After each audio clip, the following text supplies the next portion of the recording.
The wind came hard off the Irish Sea that night, rattling the windows of Ballycarrick House as though demanding entry. The old manor stood alone on the cliffs, its grey stone walls rising from the dark like something ancient and watchful. Within, the last of the guests lingered in the drawing-room, though the hour had grown late. They spoke in low voices, each aware that the storm had stranded them. The roads were flooded, the telephone lines unreliable. They would all remain until morning. Lady Margaret Ashbourne, mistress of the house, had retired not long before midnight. She had complained of fatigue and a headache, and her maid had brought her a tisane.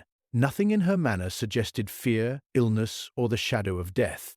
Indeed, she had laughed at dinner, a sharp and elegant sound, while teasing her nephew, Patrick, about his hopeless finances. At 12:30, the storm reached its height.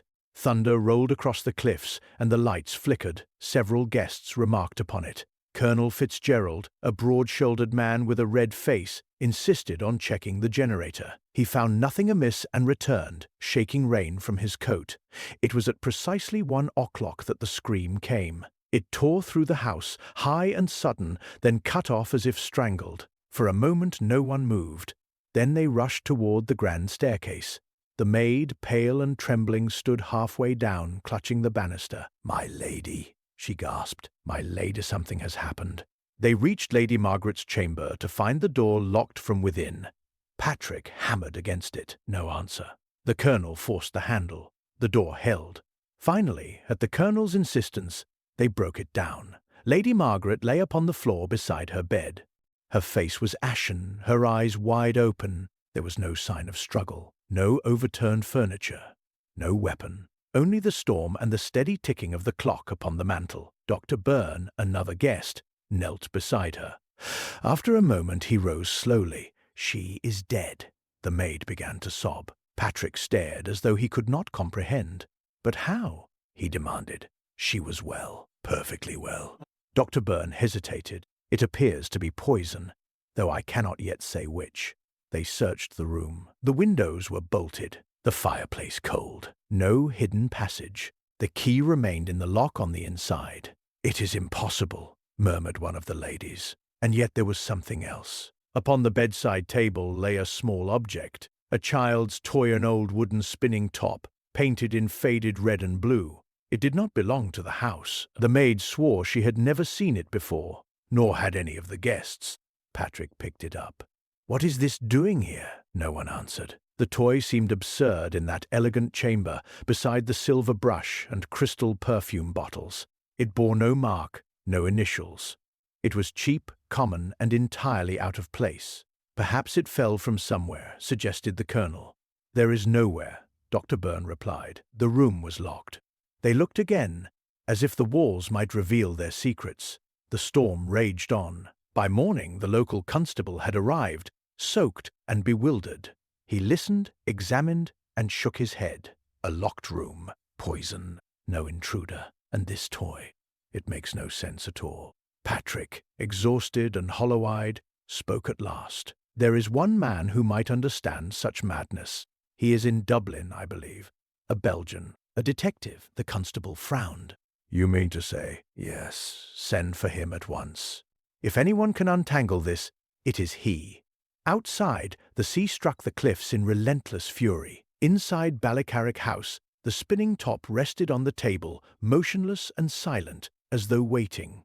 It was late afternoon when the motor car finally arrived, its engine echoing along the wet gravel drive. The storm had passed, leaving behind a washed and uneasy stillness. The guests gathered at the tall windows as the small, neat figure stepped out, adjusting his gloves with care, as though he had come for a social call rather than a death. Hercule Poirot paused a moment to regard Ballycarrick House. His eyes, bright and thoughtful, moved slowly from the roofline to the sea beyond, then to the faces watching him. There was no haste in him, yet no idleness either. When Patrick Ashbourne came forward to greet him, Poirot inclined his head.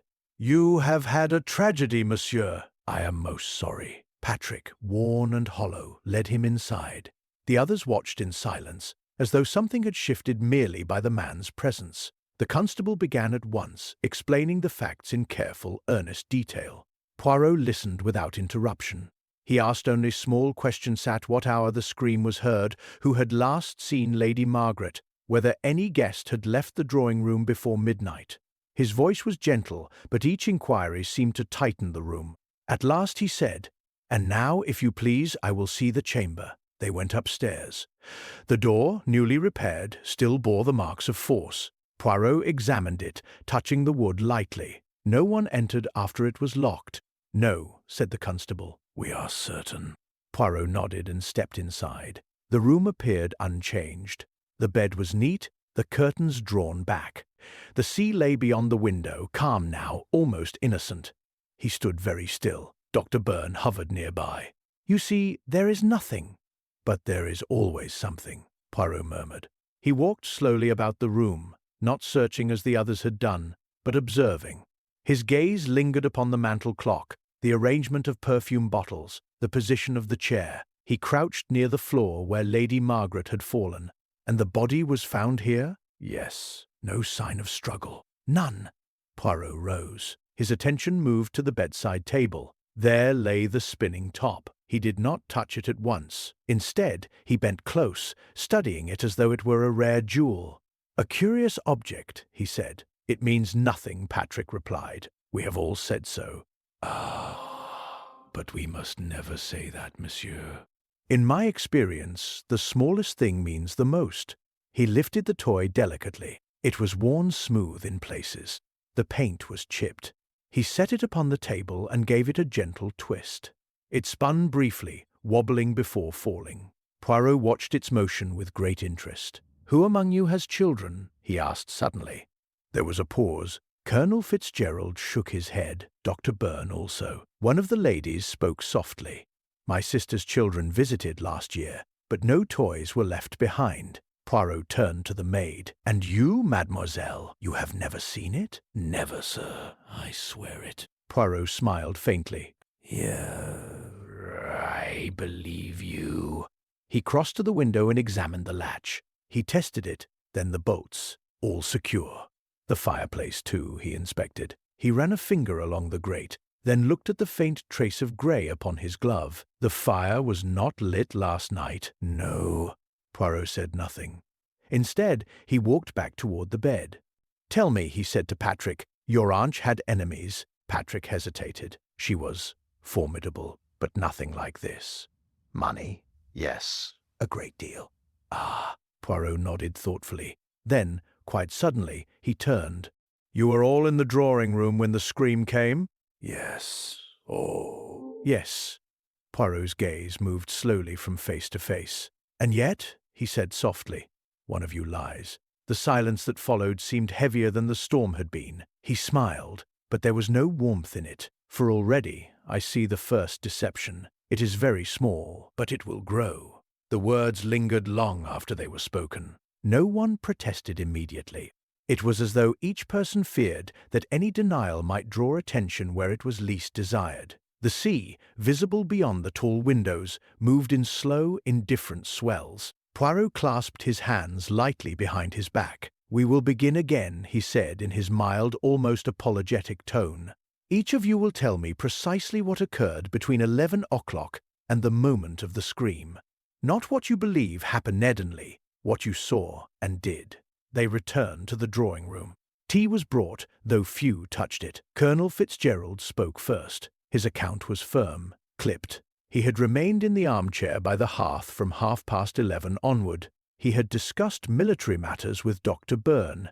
At midnight, the lights flickered. He had gone to inspect the generator and returned within 5 minutes. After that, he had not moved until the scream. "You are certain of the time?" Poirot asked gently. "As certain as a man can be without staring at his watch every minute. You did not glance at it?" The colonel hesitated. "Well, when the lights flickered, I believe it was 12:25. Dr. Byrne confirmed much of this, though his recollection differed slightly. He believed the colonel had been gone nearer 10 minutes. But it is difficult to say exactly," he added quickly. Poirot inclined his head but said nothing. Next came Miss Eleanor Grant, a distant cousin. She was pale and composed, her hands folded tightly in her lap. She claimed she had sat by the window reading until shortly before midnight. She remembered Patrick pacing near the piano and her aunt teasing him about debts. "You are certain of that conversation?" Poirot asked. "Perfectly." Patrick stiffened. "It was nothing." "Ah," Poirot said softly. "Nothing is so often the beginning of something." Patrick's turn came. He admitted he had been anxious. His aunt had recently altered her will, he did not know in whose favor. He had indeed paced. He denied leaving the room at any point. "Not even briefly?" Poirot asked. "No." Miss Grant looked at him then, just for a moment. It was quick, but Poirot saw it. "You disagree, mademoiselle?" She hesitated. "I thought I may be mistaken, but I believed Patrick stepped into the hall shortly before midnight. Only for a minute." Patrick flushed. "That is absurd." "It may have been my imagination," she murmured quickly. Poirot's eyes gleamed. "Imagination is a curious thing. It often disguises memory." Dr. Byrne was questioned again. He insisted he had not left the Colonel's side, except to fetch a glass of brandy for Lady Margaret earlier in the evening. He described her as calm, even cheerful. "And yet," Poirot said thoughtfully, "she retires early with a headache." "Yes." "Did she often take tisane?" "Frequently." Poirot turned to the maid, who had been waiting nervously near the door. She confirmed she had prepared the tisane as usual and taken it upstairs at 11:30. Lady Margaret had been alone then. "Did she lock the door in your presence?" "No, sir. I left her seated at her dressing table. Did you see this?" Poirot held up the spinning top. The maid shook her head emphatically. Poirot dismissed her kindly. At last silence settled again. Each account had been given. Each seemed reasonable. And yet the edges did not align. The Colonel's absence might have been 5 minutessa 10. Patrick may or may not have stepped into the hall. Dr. Byrne's timing of the brandy was uncertain. The maid had not witnessed the locking of the door. Small things. Tiny fractures in otherwise smooth surfaces. Poirot closed his eyes briefly, as if arranging the pieces in his mind. "You see," he said quietly, "when honest people tell the truth, their stories fit together like the pieces of a fine clock. Here, the mechanism grinds." No one spoke. "And there is something else," he continued. "One of you is very eager to assist me. Another is very careful not to say too much. Both attitudes interest me equally." His gaze rested, for a fleeting second, on Dr. Byrne, and then on Patrick. "The motive," he murmured, almost to himself, "is not yet clear. But it is here, in this room, as surely as the toy was in that chamber." Outside, the light was fading again. And inside Ballycarrick House, suspicion had begun to breathe. The silence lingered after his last words, stretching until it seemed each person could hear the thoughts of the others. Poirot opened his eyes again and smiled faintly, as though the tension itself amused him. "It is most instructive," he said, "how often human beings imagine that motive is simple. They say the money, the jealousy, the revenge. But in truth, motives are like threads. They cross, they knot, they twist around each other until even the one who holds them does not see clearly." Patrick shifted uneasily. "If you believe I killed my aunt for her fortune, say it plainly." Poirot raised a hand. "I accuse no one, monsieur." "Not yet, I observe." He began to walk slowly about the drawing-room, his gaze drifting from object to object as though each might whisper to him. "Let us consider," he continued. "Lady Margaret was wealthy. That gives us greed. She was strong-willed. That gives us resentment. She changed her will recently. That gives us fear. Already we have 3 motives." Patrick's jaw tightened. "I did not know the contents of the will." "But you feared them." Patrick did not answer. Poirot turned to Miss Eleanor Grant. "And you, mademoiselle? Your situation?" She hesitated. "I am dependent on Lady Margaret's kindness. Without her, I have little." "So, another thread of money." Her eyes lowered. "Yes." The Colonel cleared his throat. "Surely you do not suspect Eleanor. She has lived here for years." "Just so," Poirot replied. "And familiarity breeds not only comfort, but sometimes bitterness. We must not overlook that." He faced the Colonel. "And you, Colonel Fitzgerald, your connection?" The Colonel stiffened. "I invested with Lady Margaret some years ago, and it did not go well." There was no quarrel, the colonel added quickly, only business. But business can wound pride, Poirot said softly, and pride is often sharper than hatred. The colonel said nothing more. Poirot turned at last to Dr. Byrne and the good doctor. You attended Lady Margaret for many years. Yes. Her health, her medicines, yes. And her secrets, perhaps? Dr. Byrne met his gaze. I am a physician. I do not discuss my patients. Poirot's smile deepened slightly. But you think of them. The doctor's expression did not change, yet something in his stillness felt deliberate. Poirot moved to the fireplace, resting one hand lightly upon the mantel. There is also another motive, he said, one which is more subtle, fear of exposure. No one spoke. Suppose, he went on, that Lady Margaret knew something dangerous, something that could destroy a reputation or a future. Patrick looked up sharply. Miss Grant's hands tightened. The colonel frowned. Dr. Byrne remained very calm. You see, Poirot said, a murder is not always committed to gain. Sometimes it is to prevent loss, to silence. He paused, letting the idea settle. But here is the difficulty. Each of you has a reason, and yet none of these reasons explains the locked door, nor the toy, nor the precise moment of death. The crime is both simple and impossible. That is why it fascinates me. He walked toward the window, gazing out at the sea. The alibis are imperfect. The motives are tangled. But somewhere in this house, the truth stands quietly. It waits for us to see it. He turned again, suddenly alert. There is also the matter of time. Poison does not always act at once. The moment of the scream, was it the moment of death? Or something else? Dr. Byrne spoke. It was likely the poison. Likely, Poirot repeated, but not certain. The doctor's eyes narrowed slightly. Poirot inclined his head. Forgive me. I am cautious. He clasped his hands again. I begin to see the web, he said. And in this web, there is one strand that does not belong. When I find it, the whole structure will collapse. The firelight flickered across their faces.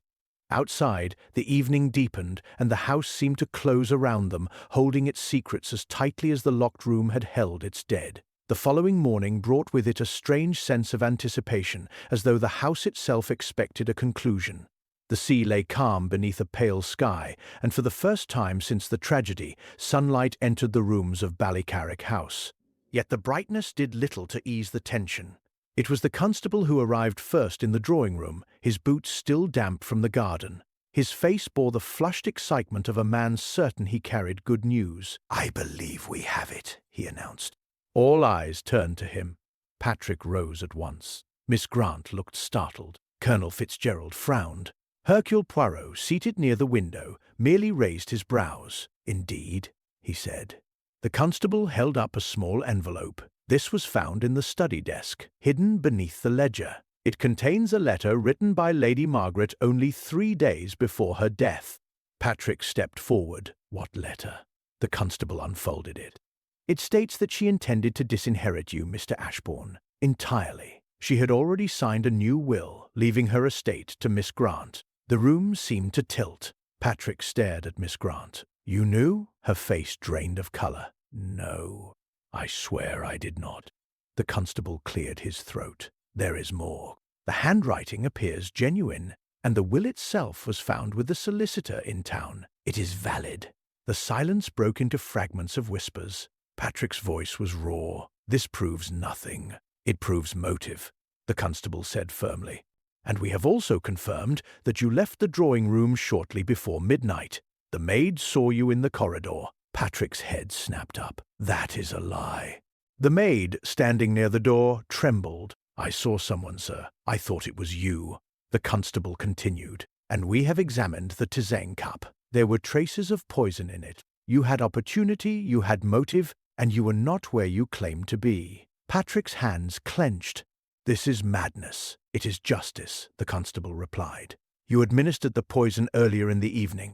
The locked room was a trick. The scream occurred when the poison took effect. The toy was placed afterward to confuse us, Miss Grant whispered. No, the colonel muttered. Good God. The constable straightened. Mr. Ashbourne, I must ask you to come with me. Patrick looked from face to face, as though seeking one ally, one voice of reason. None came. Even Miss Grant could not meet his eyes. Only Poirot had not moved. At last Patrick spoke, his voice hollow. "And you, Monsieur Poirot, do you also believe this?" Poirot folded his hands. "I believe it is." "Convenient." The constable frowned. "Convenient? Yes, everything fits.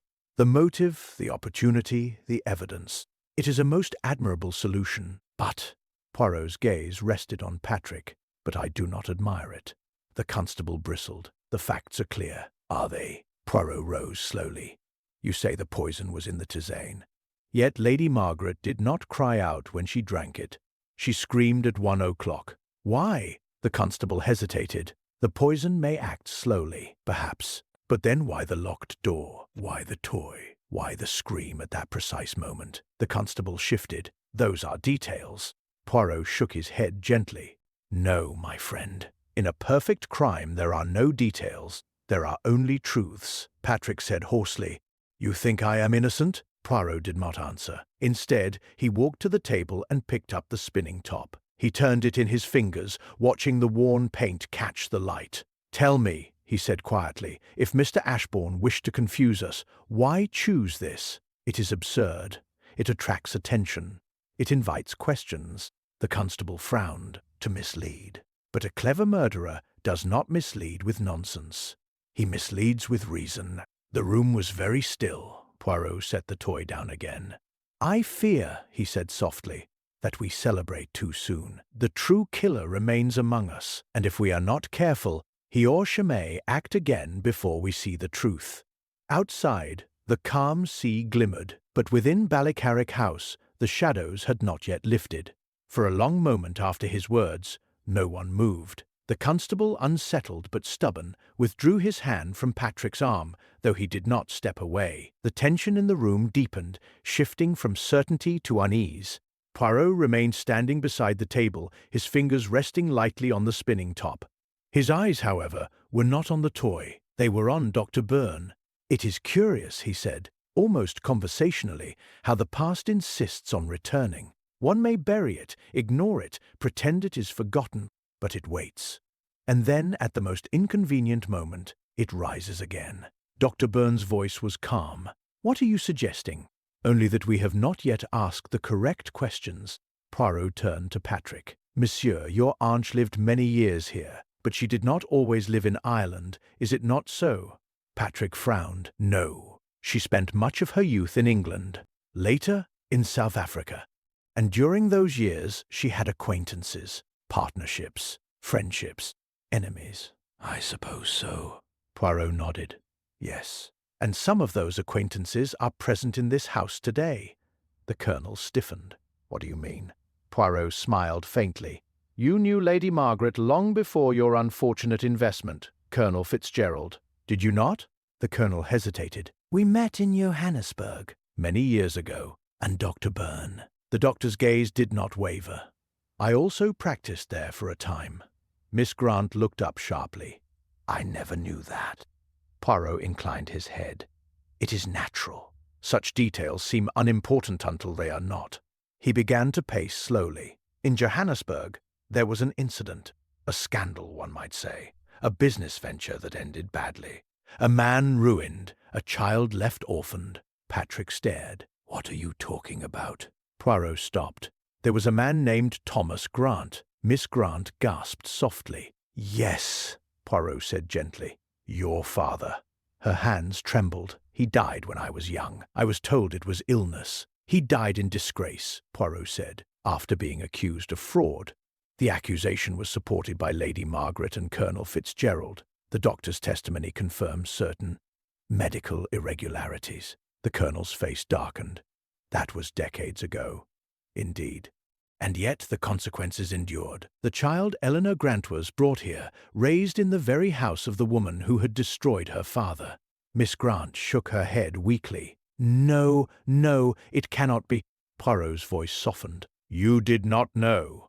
Or perhaps you suspected but did not wish to believe." Dr. Byrne spoke suddenly. "This is irrelevant. The past is finished." Poirot looked at him. "Is it? Or does it explain motive?" The room seemed to shrink. Revenge, Patrick whispered. Yes, revenge is patient. It may wait years. It may disguise itself as gratitude. Miss Grant's eyes filled with tears. I loved her. She was kind to me. Kindness does not erase guilt, Poirot said. The Colonel spoke harshly. This is absurd. Even if what you say is true, it proves nothing about the murder. On the contrary, Poirot replied, it proves that the motive may be deeper than money. He turned again to Dr. Byrne. And you, Doctor, you stood to lose if the truth of that old affair came to light. Your reputation, your position. Dr. Byrne's calm faltered for the first time. You have no evidence. Poirot smiled faintly. Not yet, but I begin to see how the past and the present intertwine. He picked up the spinning top once more. This, he said softly, is not random. It is a memory, a symbol, something from long ago. Miss Grant stared at it. I remember. My father gave me one like that when I was very small. The silence fell like a blow. Poirot's eyes gleamed. Yes, he said. The crime did not begin last night. It began many years ago, and someone wished us to look backward, but not far enough. Outside, the sea darkened as clouds gathered again, and Ballycarrick House seemed once more to sink into shadow, as though the past itself had returned to claim its due. The silence that followed Miss Grant's trembling admission seemed to pulse through the room like a living thing. No one spoke. Even the constable, who had until now clung stubbornly to his tidy conclusion, appeared uncertain. Poirot did not press further. Instead, he set the spinning top down with deliberate care. It is dangerous, he said lightly, to awaken memories without preparation. They may mislead us. Miss Grant looked confused. But you said, I said it resembles one your father gave you. That is not the same as saying it is the same. He smiled gently. We must not run ahead of ourselves. He turned to the constable. May I borrow the dining room for a small experiment? The constable blinked. An experiment? Yes, something very simple. I assure you it will cost nothing but a few minutes of your time. Reluctantly, they followed him. The long dining table stood polished and solemn beneath the chandelier. Poirot placed the spinning top at one end and stepped back. Each of you, he said, will come forward and spin it. The Colonel frowned. What possible humour me, I beg you. There was something in Poirot's tone that discouraged further objection. Colonel Fitzgerald went first. He bent stiffly, gave the toy a firm twist. It spun strongly, wobbling before collapsing on its side. He stepped back with a shrug. Miss Grant followed. Her hand trembled slightly, and the top barely turned before falling. She flushed and retreated. Patrick spun it next, harder than necessary. The top whirled rapidly, striking the wood with a faint rhythmic tap before toppling. Dr. Byrne approached last. He paused only a fraction of a second before touching it. His motion was controlled, precise. The top spun smoothly, more evenly than before, as though guided by practiced fingers. It circled in a near-perfect rhythm before slowing. Poirot watched not the toy but the doctor's face. For a brief instant, something changed there. Not surprise, not fear. Recognition. The top fell. Poirot nodded softly. Merci. The constable folded his arms. And what have we learned? Patience, Poirot murmured. He moved to the sideboard and lifted a small silver dish. Doctor, you told us the poison was in the tisane. Yes. And that the scream occurred when it took effect, most likely. Yet poison in liquid form leaves a trace of bitterness. Even masked, it often produces nausea before collapse. That depends on the compound. Indeed, Poirot's gaze sharpened. And you are very familiar with compounds. Dr. Byrne's voice remained steady. I am a physician. Yes. And once, in Johannesburg, you testified in the case of Thomas Grant that certain financial irregularities were the result of a degenerative illness. A convenient diagnosis. The Colonel shifted uneasily. We are not revisiting that. Oh, but we are, Poirot said quietly. He turned again to the doctor. You recognized the top not as a symbol of revenge but as an object you had seen before. In Mr. Grant's home. Dr. Byrne did not answer. And when you spun it just now, you did so with ease. Not because you are skillful, but because you have handled such a toy before. The constable scoffed lightly. That proves nothing. No, Poirot agreed, but reactions do. He stepped closer to Dr. Byrne. When Miss Grant said her father gave her one like it, you did not look at her. You looked at the toy, not with guilt but with irritation. A faint tightening appeared at the corner of the doctor's mouth. You are mistaken. Perhaps, Poirot said softly, but I think not. He picked up the top again and held it at eye level. This was placed in the room not to accuse Miss Grant but to suggest her, to awaken the past, to point suspicion toward revenge. He lowered it slowly, but the hand that placed it did not act from grief. It acted from calculation. The room felt colder. Poirot's voice dropped almost to a whisper, and only one person here understood both the old scandal and the science of poison. Dr. Byrne met his gaze at last, and in that meeting of eyes something cracked just barely, but enough. For several seconds after that silent confrontation, no one breathed. The faint ticking of the clock in the hall seemed suddenly loud, intrusive. Then Dr. Byrne looked away, and the moment passed as though it had never existed. You play a dangerous game, Monsieur Poirot, he said calmly. You build theories from glances and gestures. Poirot inclined his head. It is often enough. The doctor gave a faint smile. Not in a court of law. No, Poirot agreed, but we are not yet in a court of law. The constable cleared his throat. If there is something to be said, say it plainly. Otherwise we waste time. Poirot did not answer at once. Instead he turned to Patrick. The letter, the new will. Where are they now? In the study, Patrick said.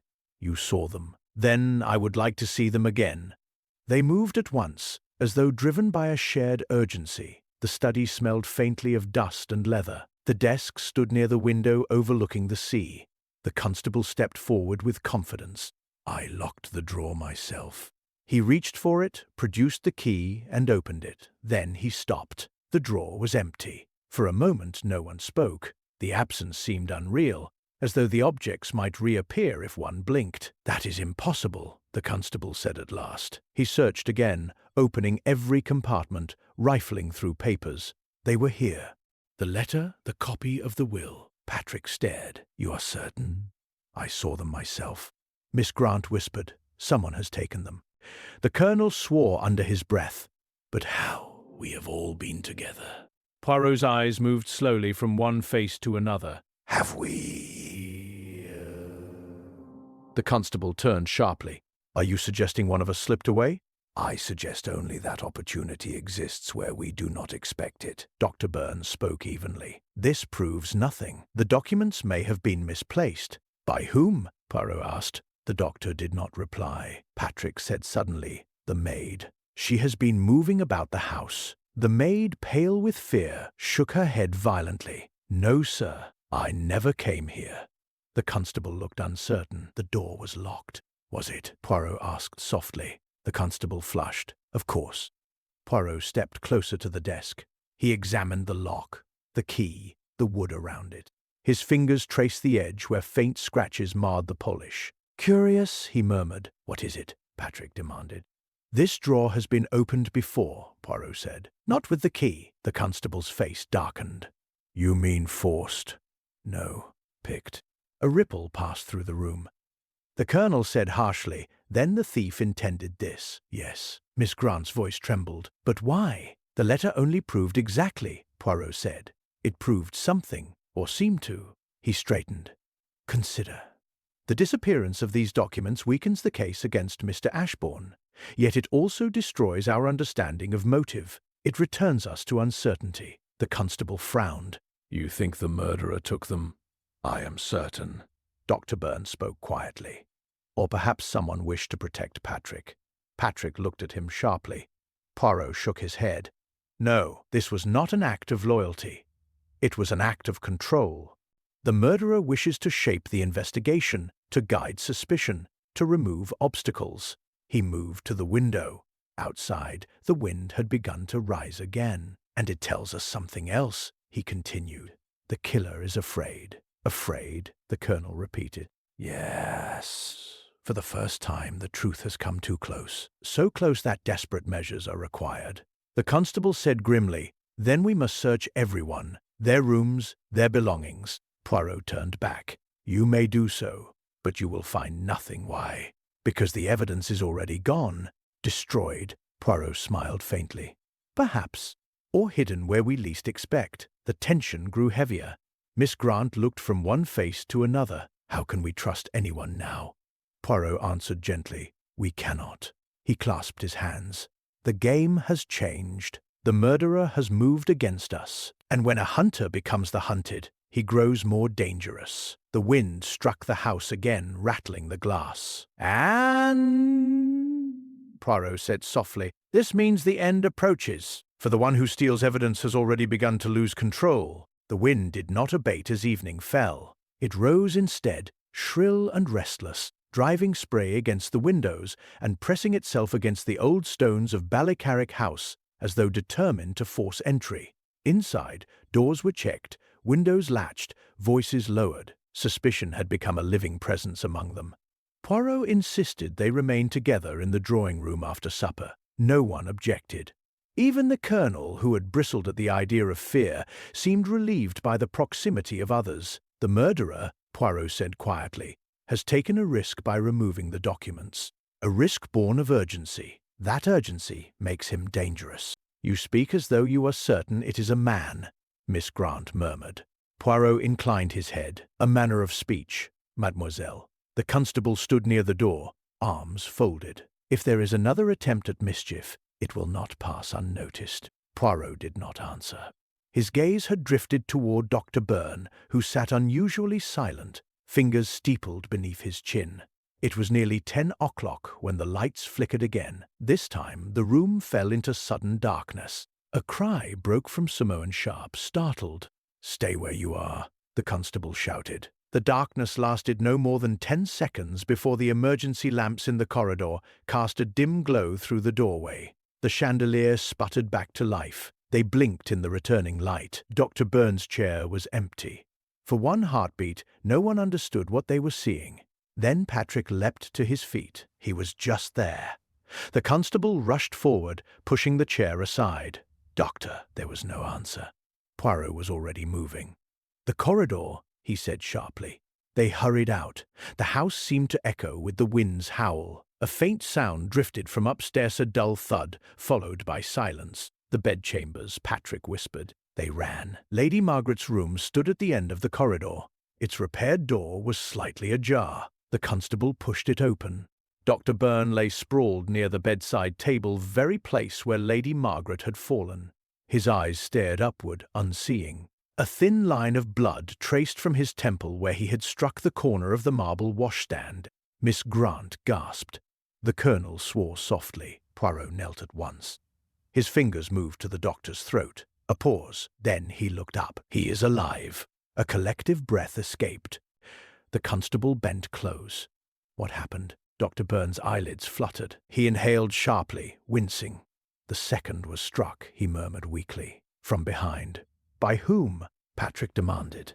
"I did not see." Poirot's eyes moved slowly about the room. Nothing appeared disturbed. The window remained bolted, the fireplace empty. The spinning top still lay where it had been earlier.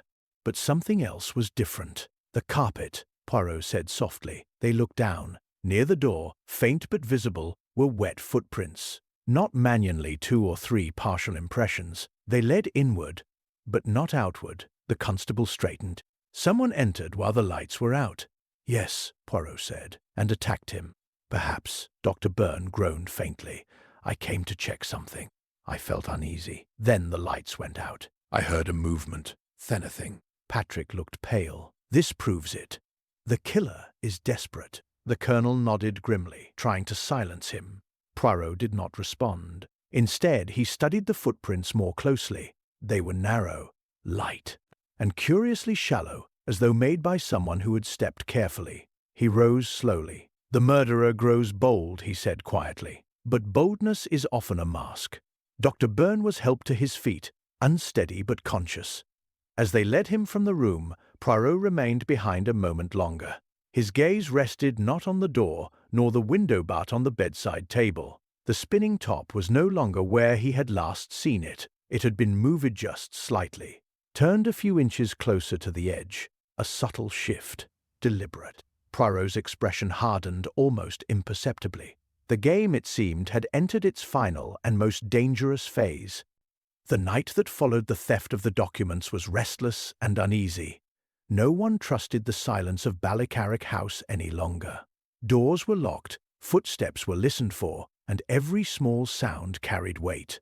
The wind rose again after midnight, circling the cliffs and pressing against the walls as though it wished to enter and finish what had begun.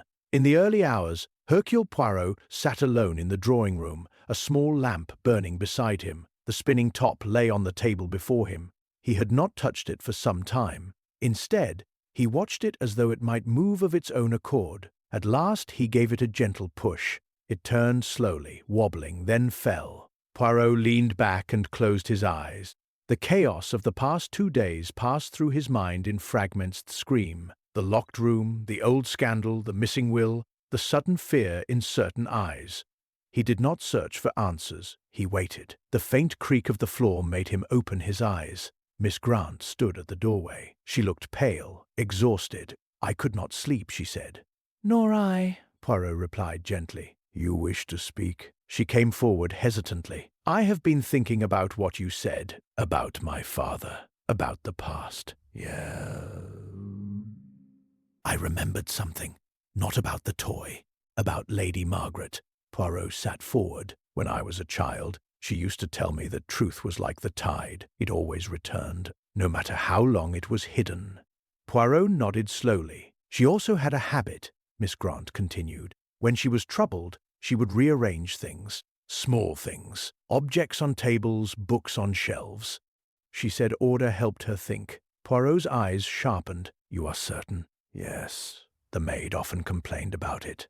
She would polish the room, and Lady Margaret would move everything again." Poirot stood at once. "Mademoiselle, when you found her chamber after the murder, was anything disturbed?" "No. Everything was neat, perfectly arranged." "Exactly as always?" "Yes." Poirot began to pace. "Then it is wrong," he murmured. Miss Grant looked confused. "Wrong?" "Yes. Because that night Lady Margaret had reason to be troubled. She had written the letter. She had changed the will. She feared something." The idea struck him fully now. If she feared, she would have rearranged something small. "A warning, a message," Miss Grant whispered, "but we saw nothing." Poirot smiled faintly. "Because we did not look." He seized the spinning top and turned it in his fingers. "From the beginning, we believed this toy was placed after her death. But what if it was not? What if it was moved by her?" Miss Grant stared. "You mean she recognized danger?" "Yes, and she chose this object deliberately." "But why that?" Poirot's gaze grew distant. "Because it was not merely a memory. It was a clue." He stopped pacing and faced her. "Think, who would understand it? Who would react strongly? Who would be drawn into the past by it?" Miss Grant's breath caught. "Dr. Byrne." "Precisely." Poirot's voice grew quieter, but more certain.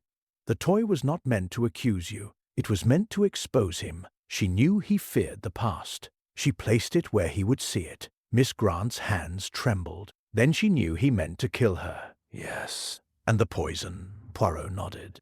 "She must have suspected it. But she could not prove it. So she left the only message she could. The pieces aligned now, one by one. The scream," he continued, "was not the moment of death. It was the moment she realized the poison had been given.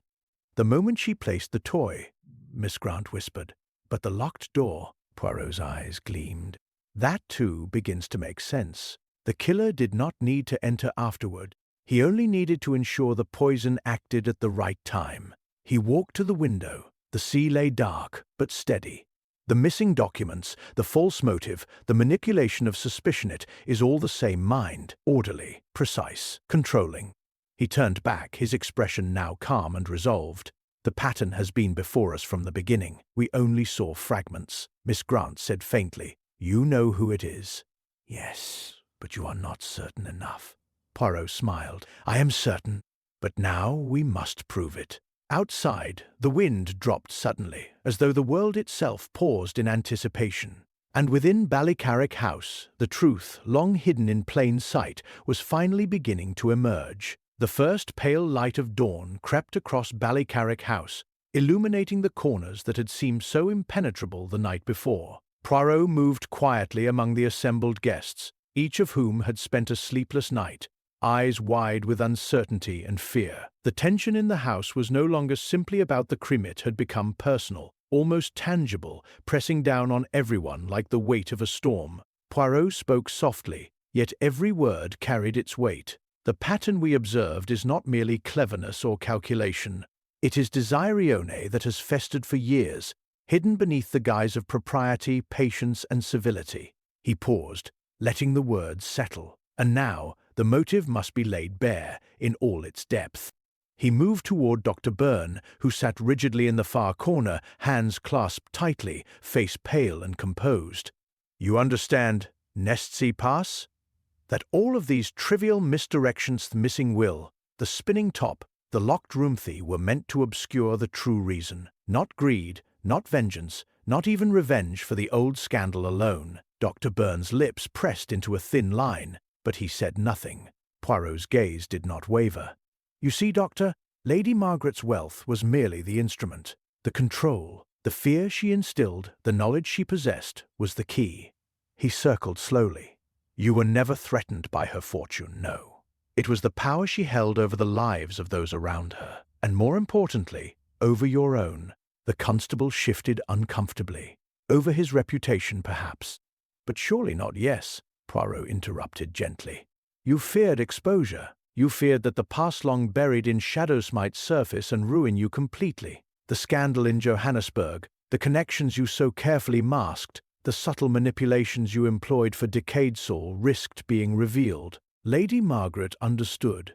She had always understood." Miss Grant's eyes widened. "You mean—" "The attack wasn't just about her inheritance." Poirot shook his head slowly. "No, mademoiselle. That would be a simple, common crime. This was far more insidious. It was the preservation of identity, reputation, and the self-image one nurtures for years. To Dr. Byrne, the consequences of discovery outweighed everything, even life itself." Patrick's voice trembled. "So the will, the letters, it was all irrelevant." Poirot smiled faintly, only seemingly. "Those pieces were carefully planted, or left to be found, to guide suspicion, to delay discovery. But they were distractions, clever masks for a far darker aim." Dr. Byrne's composure cracked slightly. His hands tightened. He stopped, as though words themselves were inadequate. "I could not. I had to protect. I thought she would destroy everything."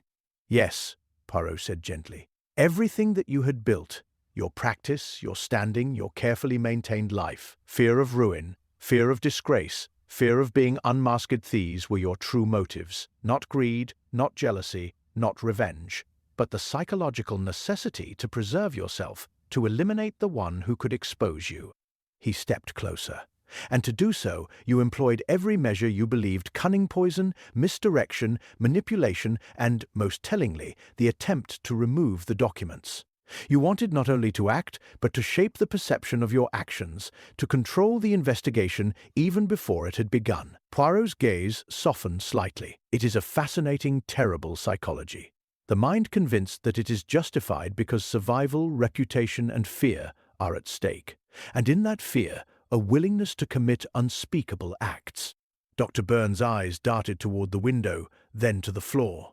The realization was written plainly on his face. Exposure, control, further motive laid bare, undeniable and profoundly human. The crime had been executed not out of avarice or simple vengeance, but from the deepest and most dangerous of all motives, the desperate preservation of one's own carefully constructed identity. Poirot's voice fell to a whisper, almost to himself. "And now, my friends, we see that even the most meticulous plan cannot outrun the truth forever." Outside, the early light of dawn spilled across the house, washing over the walls that had harbored secrets for decades.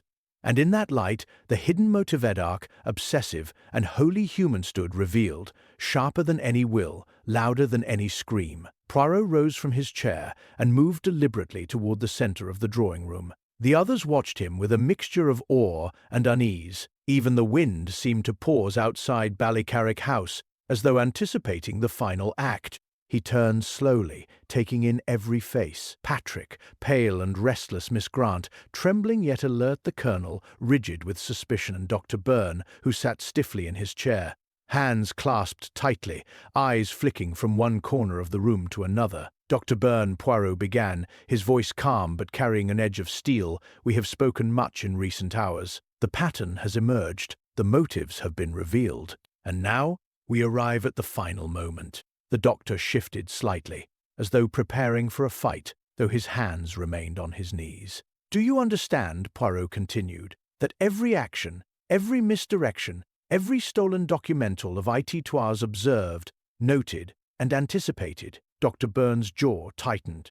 "You cannot prove anything." Poirot smiled faintly. "Proof is unnecessary when the mind is unmasked." He moved closer, his eyes never leaving the doctor's. "You feared exposure. You feared that your past Johannesburg scandal, the lies, the manipulations would be revealed. You believed that by removing Lady Margaret and controlling perception, you could preserve your carefully constructed life." The doctor's lips parted, but no sound came. His breathing quickened slightly, betraying the calm he had so meticulously maintained. "Your attempt to frame Patrick, to mislead us with false motives, was clever," Poirot said softly. "But cleverness cannot outwit observation. You overlooked a crucial detail. The toy." Dr. Byrne's eyes flickered to the spinning top on the table. He made no move, but the tension in his body increased. "Lady Margaret placed it herself," Poirot explained. "Not as a toy, but as a signal, a warning. And you, recognizing it from the past, reacted. That reaction just now, just yesterday, was the crack in your armor." A faint shaking passed through Dr. Byrne's hands. He glanced at the door, then back at Poirot, calculating. "You intend to accuse me in front of everyone?" he said quietly. "You think this proves anything?" Poirot's gaze sharpened. "It proves everything. The motive, the method, the mind behind the crime. And now, Doctor, you have no choice but to confess, or to attempt one last desperate action." The doctor's composure faltered for a fraction of a second, just enough. His eyes darted toward the window, then the door. Poirot did not move. Instead, he raised a hand, gently, almost imperceptibly. "Do not move. One step, one sound, and it will be worse for you than honesty." The room held its collective breath. Finally, Dr. Byrne's shoulders sagged. "Yes," he whispered, voice low, hoarse. "Yeah." "It was me. The second could not let her ruin me. I did everything to stop her." Poirot inclined his head slightly, admitted, "And the truth is clear. Deny it, and the consequences are severe." The doctor's face twisted with anguish, then he sank into his chair, exhausted by the inevitability of revelation. "I gave her the poison," he confessed, voice trembling. "I arranged the letters to mislead suspicion. I moved the documents. I thought I could outwit her. And all of you." Silence filled the room. The storm outside seemed to abate, as though acknowledging that the game had ended.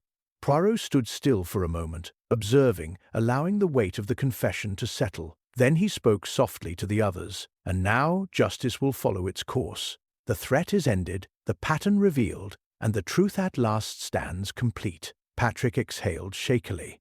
Miss Grant pressed a hand to her chest, eyes brimming with relief. The colonel nodded quietly, as though the tension that had haunted him for hours could finally dissipate. Poirot finally turned to Dr. Byrne, his expression calm, almost gentle. "It is not malice alone that leads a man to evil," he said. "It is fear, it is obsession, it is the desperate attempt to preserve oneself at the expense of others. Remember that, my friend, as you face the consequences." And with that, the final act of Ballycarrick House's dark drama had been enacted. The long night of deceit, fear, and calculation was over, leaving only the stark clarity of truth in its place. The morning light spilled fully into Ballycarrick House, but the sense of closure remained fragile, like frost ready to crack under the slightest pressure.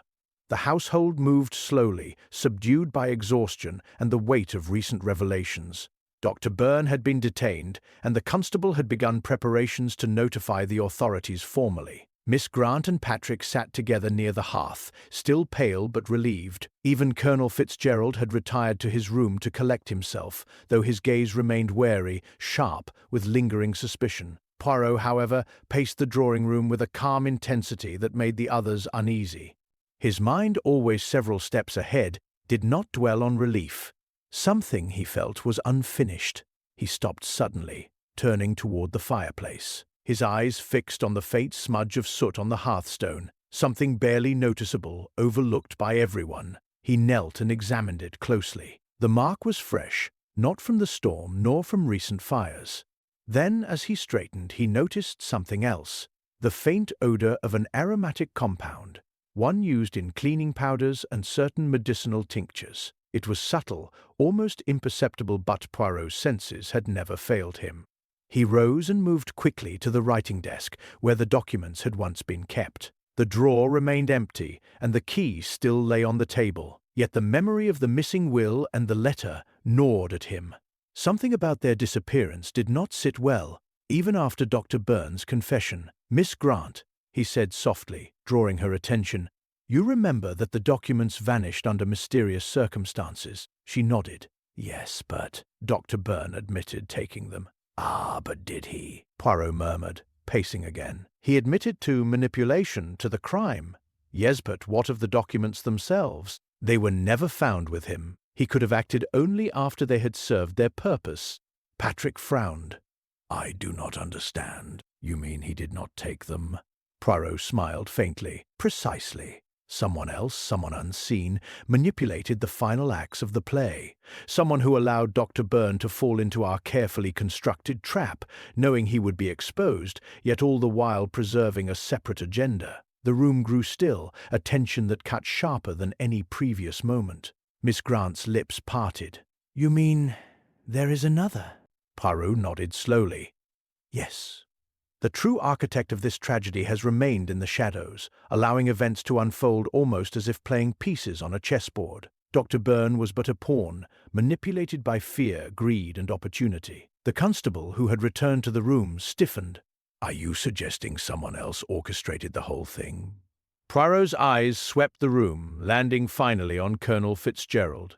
"It is clear to me now that the carefully timed interventions, the subtle misdirections, the placement of evidence were intended to point suspicion in one direction, while the real strategist observed." Colonel Fitzgerald's hand twitched, betraying the smallest sign of unease. "What are you implying?" Poirot's gaze did not waver. "You, Colonel. Your presence in Johannesburg, your knowledge of the past scandal, your sudden insistence on propriety, your repeated, subtle attempts to sway the investigation, all designed to ensure that the wrong individual, Dr. Byrne, would appear culpable." Patrick gasped. "You mean the Colonel planned all of it from the start?" Poirot nodded. "The patterns we observed, the shifts in evidence, even the theft and replacement of documents every move, has a signature. And this signature belongs to someone with patience, strategic mind, and access to every detail. Only the Colonel fits these conditions perfectly." The Colonel's face flushed crimson, then paled. "That is preposterous." What proof do you have?" Poirot's lips curved into the faintest smile. "Proof lies not in words, my friend, but in understanding human nature." Dr. Byrne acted in fear. Patrick and Miss Grant reacted in sympathy. The constable followed procedure. "You, Colonel, guided them all without ever touching the crime, itself making him the visible culprit while remaining untouchable yourself." Miss Grant whispered, horrified. "All this time, the real villain was standing beside us." Poirot inclined his head gravely. "Indeed. And now we must see if fear or conscience will compel him to reveal the final truther, if he will attempt one last desperate move to preserve his secret." The room fell into silence. Even the wind outside seemed to hold its breath, as the true mind behind the horrors of Ballycarrick House prepared to confront the unyielding brilliance of Hercule Poirot. The last, decisive act of the deadly game began. The tension in Ballycarrick House had reached a brittle edge. Every footstep, every breath, felt magnified. Poirot stood near the hearth, hands clasped behind him, observing Colonel Fitzgerald with a gaze that was both gentle and inexorably piercing. The Colonel's composure wavered, the lines in his face deepened, and his fingers fidgeted with the cuff of his sleeve, betraying a nervousness he had tried to mask for decades.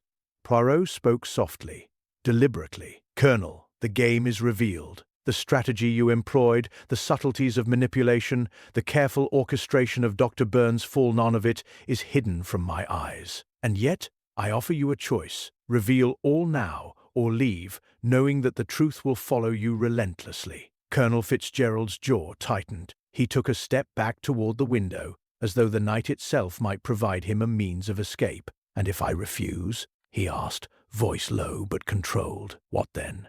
Poirot's smile was faint but unyielding. "Then you depart with a burden far heavier than any chains, for the pattern has been observed. Every misdirection, every hesitation, every glance of fear has been noted. The truth exists independent of confession." The colonel's eyes flicked toward the door, then the spinning top on the table, still lying slightly askew, a small monument to Lady Margaret's cunning foresight. He glanced at Dr. Byrne, still recovering from his own ordeal, whose face now carried the shadow of relief mixed with lingering terror. Patrick and Miss Grant watched, apprehensive but silent, sensing that the final act had not yet concluded. Without warning, the colonel moved, swift and desperate. He lunged toward the door, but Poirot's hand shot out and gripped his arm with gentle but immovable strength. "Ah, non, mon ami." Too late. The colonel froze, and in that instant Poirot's eyes shone with the brilliance of revelation. You see, it was never merely the physical evidence, letters, the will, the poison that would betray you. It was your very behavior. The hesitation, the slight misplacement of items, the insistence on propriety that masked obsessive calculation. You revealed yourself in the small things. The top was merely a trigger, a key, but the trail had always existed. In the minutiae, in the human nature, you cannot conceal. The colonel's resistance faltered. He sank into the nearest chair, sweat beading at his temples. You cannot prove." Poirot's voice was quiet, almost conversational. "Proof, my friend, is in the clarity of logic and the observance of patterns. Dr. Byrne acted from fear, not intent. The true architect has long understood how to manipulate those around him. You sought to orchestrate suspicion, to mislead all of us, and yet, in the end, your own nature betrayed you." Patrick's voice was hoarse. "So all along, he was the mastermind." "Yes," Poirot said gently, "and now justice may be delivered." He allowed a small pause, letting the tension linger. "You may depart as you attempted, leaving the consequences to unfold in your absence. But remember, one cannot escape observation entirely." The colonel's hand trembled as he slowly raised it. Perhaps it is best to leave for now." Poirot inclined his head. "As you wish. But know this, every detail, every subtle clue, every misstep has been catalogued. Your secrets cannot survive indefinitely. The world has a way of bringing truth to light, even when one believes it's safe." Dr. Byrne exhaled, relief flooding his features. Miss Grant looked toward the horizon, sunlight beginning to warm the cliffs outside. Patrick leaned back, still tense but reassured. Poirot picked up the spinning top and turned it between his fingers one last time. "Observe, my friends," he said softly, "how the smallest object, the smallest gesture, the tiniest inconsistency may illuminate what all else conceals. It is in the details that truth is found, and in them, justice, ultimately, is served, even if not by law alone." The wind outside shifted, scattering clouds and letting sunlight strike the house in golden arcs. And though Ballycarrick's shadows had been lifted for the moment, there remained a quiet, uneasy sense that some part of the story, hidden, human, unpredictable, would linger long after the final pieces had fallen into place. The house settled into an uneasy calm. Sunlight streamed through the tall windows of Ballycarrick House, reflecting off the polished wood and casting long, faint shadows across the floor. The storm had passed, leaving the scent of salt and seaweed lingering on the air. The household moved quietly, some tending to small repairs, others simply sitting in reflective silence. Dr. Byrne had been escorted away under the constable's watchful eye, while the colonel, true to his word, had departed in a hired carriage, leaving a residue of unresolved tension in his wake. Poirot lingered near the drawing-room, hands clasped behind him, gaze sweeping the familiar angles of the room. He felt a faint pull in his mind, a whisper of unease he could not yet explain. Everything appeared resolved. Crimes had been exposed, the motives unraveled, the culprits confronted, but the tiniest discrepancy had caught his attention in the corner of his eye the previous evening. A scrap of paper, yellowed and nearly invisible, had slipped from between the pages of Lady Margaret's ledger. He had not mentioned it then, considering it minor, yet now, with the clarity of daylight, it seemed oddly deliberate, as if placed with care to be discovered only after certain events had concluded. Miss Grant approached softly, her voice gentle. "Monsieur Poirot, will it all truly be over now? Can we finally feel safe?" He smiled faintly, yet his eyes did not leave the ledger on the table.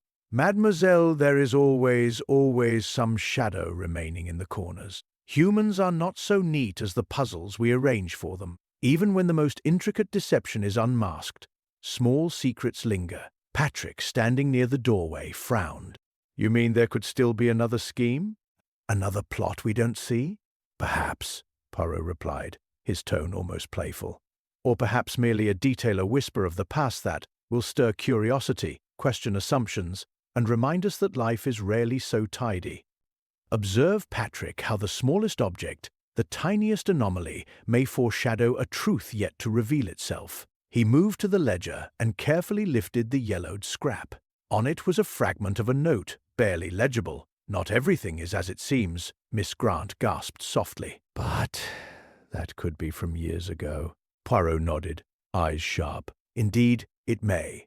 Or it may be a message left intentionally for the one who sees, a final cryptic touch from a mind clever enough to manipulate events beyond our immediate perception. It is impossible to say with certainty." And yet he allowed a slow pause, letting the words sink in. "Curiosity demands we remain vigilant." The constable, who had returned to ensure the house was secure, frowned. "Monsieur Poirot, surely the case is closed. Everything has been revealed. No?" Poirot's gaze swept the room, landing finally on the fireplace where the spinning top had lain, still slightly tilted. "It is closed in the sense that justice has been served, yes, yet life is not a perfect pattern. There are always threads that escape notice, that resist tidy endings. A puzzle may be solved, and yet the world continues to place new pieces before us." Miss Grant shivered slightly. "Do you mean there may be another mystery?" "Ah," Mademoiselle Poirot said, a hint of a smile tugging at his lips. "The mystery is never truly over. As long as human nature exists, desire, fear, obsession, there will always be stories to unravel, enigmas to expose. And as long as one observes, one notices, and one reflects, the game continues." He tucked the scrap of paper carefully into his coat pocket and turned toward the door. Patrick and Miss Grant followed at a respectful distance, the constable trailing behind. Poirot's steps were deliberate, measured, and composed, carrying him out of the drawing-room, out of the house, and into the light of the morning. Outside, the cliffs of Ballycarrick glistened in the early sun, the waves below calm and rhythmic. Poirot paused for a moment, taking in the scene. A faint smile crossed his lips. Though the house had yielded its secrets, he sensed that the tides of intrigue were far from spent. As he descended the path toward his carriage, he allowed himself a final thought. The greatest mysteries were never fully resolved. They lingered in shadows, in half-remembered moments, in the subtle clues others overlooked. And for a mind such as his, that was both the challenge and the delight. With that he stepped forward, the distant horizon beckoning, leaving Ballycarrick and its lingering shadows behind, yet carrying the certainty that the next enigma was already waiting.